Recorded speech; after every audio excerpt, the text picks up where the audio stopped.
अस्सलाम वालेकुम मसेरत मसेरनियों के आले फेट होने चौकस ना खैरियत के नाम सारे उम्मीद ना दोस्तों तो वेलकम है तो सना मेरे यूट्यूब चैनल पे जिसका नाम है।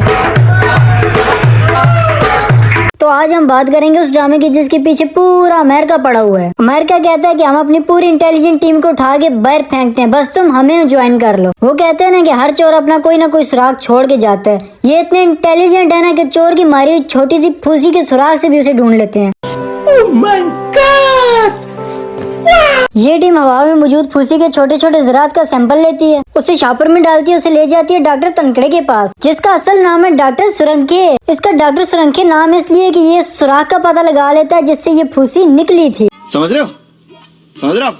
जी हाँ, आज हम बात करेंगे इंडिया के ड्रामे CID की। तो यार CID की फुल फॉर्म मुझे पता नहीं थी। CID की फुल फॉर्म मैंने गूगल पे सर्च की तो उसने मुझे बताया इंडियन ड्रामा। इसके सारे एपिसोड ना एक ही तरह के होते हैं। सभी एपिसोड की शुरुआत होती है एक ही तरह। एक पाटा पुराना कपल जब लंदन से शॉपिंग करके घर आता है, इसके भाई बहन मुंडा या काम करने वाली चाचा की ताया की फुफी की लाश जमीन पे पड़ी होती है और उसकी वकी वाली जेब से खून निकल रहा होता है। और कपल में मौजूद जो लड़की होती है वो लाश को देख के पैक करके चीख मारती है और अपने पति परमेश्वर के पीछे छुप जाती है और चिमड़ कर रोना शुरू कर देती है। अगर लाश तो एक लड़की की, मुंडा हौली हौली टुर के उसके पास आता है, अपने घोड़े पे बैठता है और उसको कंफर्म करता है कि वाकई वो मर चुकी है, जान छूट चुकी है। और फिर जब बिल्कुल कंफर्म हो जाता है ना कि ले भाई वाकई मर चुकी है, फिर किसी रिश्तेदार को फोन नहीं मारा जाता और ना ही एम्बुलेंस को फोन मारा जाता है, फोन मारा जाता है CID को। CID तो इस मुल्क में इतनी जलील होती है ना कि अगर किसी बच्चे का पैम्पर भी गंदा हो जाए तो वो भी कॉल करते हैं CID को। कोई गटर बंद हो जाए तो कॉल मारी जाती है CID को। किसी बच्चे की डिलीवरी हो जाए तो वो भी कॉल मारती है CID को।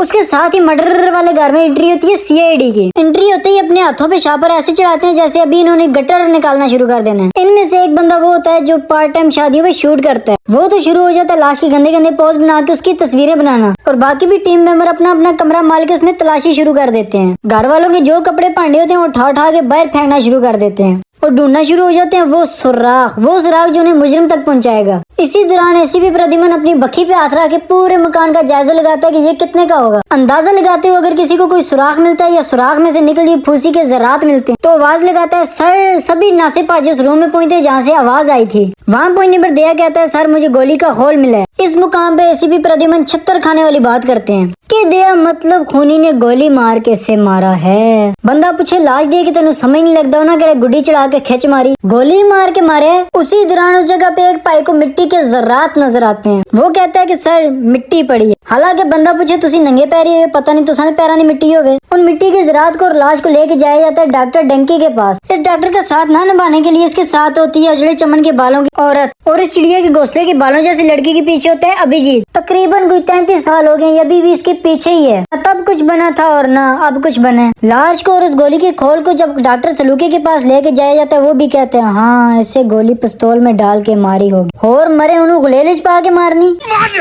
खोपड़ी तोड़। डॉक्टर साहब ने अपने बाल तोप में काले तो नहीं किए, सारी उम्र मिट्टी तो खाई है। डॉक्टर साहब मिट्टी को चख के बताते हैं ये तो काजाकिस्तान की मिट्टी के पत्थरों के नीचे पाई जाती है। डॉक्टर साहब के बताने के बाद और घर वालों की पेशेंटगोई के बाद एक बंदे पे शक निकलता है। उसके बाद उस घर में मारा जाता है छापा और जब छापा मारा जाता है तो उसके घर में लगी होती है कुंडी। 2-3 बार खटकाने पर कोई असर नहीं होता, कोई खोलने नहीं आता। फिर अंदर से अचानक से आवाजें आती हैं चीहों की। फिर दया साहब को दरवाजे पे कोई दया नहीं आती, आगे ठोड़ मार के दरवाजा ही तोड़ देते हैं। जब अंदर पहुंचते हैं तो एक बंदा जमीन पे लेटा होता है, एक बारी से भाग रहा होता है। CID की टीम में से एक बंदा भाग जाता है उस बंदे के पीछे और दूसरा बंदा उस बंदे के पास आ जाता है जो जमीन पे लेटा होता है। वो समझ रहा होता है कि ये आराम कर रहा है पर नहीं, उसकी मुच्ची वाड़ दी जाती है। उसके बाद उसकी लाश को भी लेके जाया जाता है डॉक्टर सुरंखे के पास क्योंकि लाश को मारा जाता है गला घोट के और डॉक्टर साहब तो है ही इंटेलिजेंट। डॉक्टर साहब उन हाथों के फिंगरप्रिंट उठाते हैं जिन हाथों से गला घोटा गया था। उसके बाद उन फिंगरप्रिंट को भेजते हैं नादरा को और नादरा को कहते हैं हमें इसकी इन्फॉर्मेशन चाहिए। उसके बाद उस बंदे को ढूंढा जाता है जिसकी तस्वीर छपी होती है शनाख्ती कार्ड पे। बंदा पूछे उस तस्वीर को देख के कोई ढूंढा जा सकता है, उससे तो बंदा भी नहीं पहचाना जाता है कि कौन है और कौन नहीं। फिर सुराख कोई मिलने में उस बंदे के घर पे मारा जाता है छापा जिसने खून किया होता है। और फिर तो इस ड्रामे की रीत है दरवाजा हमने खोलना नहीं तोड़ना है। दया किस काम आएगा। दया साहब आते हैं, टोड़ मारते हैं और उस बंदे को पकड़ लेते हैं। और चोरों की भी एक रीत है कि छितर खाए बगैर तो हमने कुछ बताना नहीं। दया साहब एक चपेड़ मारते हैं और वो सारा कुछ उगल देते हैं। हाँ सबा को मैं नहीं मारा है। इस टूट पैनी को बैलेंस मैं करवा के देता था और ये बातें किसी और से करती थी। इस मरजानी को मैंने अपनी अम्मी के कांटे बेच के सूट लेके दिए, फिर भी ये किसी और के साथ सेट थी। फिर मुझे चढ़ गया गुस्सा, मैंने ला दी तो। फिर इसके बाद ACP प्रद्युमन कहते हैं कि अब जेल में बैठ के नोट गिनते रहना कि कितने का लोड करवाया था तुमने। तो यार ये थी आज की वीडियो। उम्मीद करता हूँ आपको ये वीडियो बहुत पसंद आएगी। वीडियो अगर पसंद आए तो उसको लाइक करो और कमेंट करके जरूर बताओ। और अगर आप मेरे चैनल पे नए हो तो जल्दी से इसको सब्सक्राइब कर दो और बेल आइकन के बटन को प्रेस कर दो ताकि आप मेरी डेली आने वाली वीडियो रोज देख सको। तो शुक्रिया आपके प्यार का, इजहार का, इकरार का, आपका और आपके घर बार का। मिलते हैं नेक्स्ट वीडियो में। अल्लाह हाफिज।